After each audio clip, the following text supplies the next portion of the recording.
雪がきれいと笑うのは君がいい。でも寒いねって嬉しそうなのも、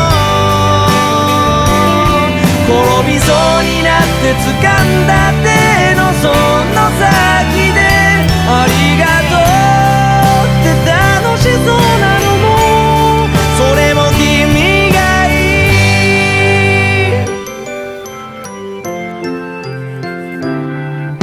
気づけば辺りはほとんどが白く染まって、散らかってたこと忘れてしまいそう。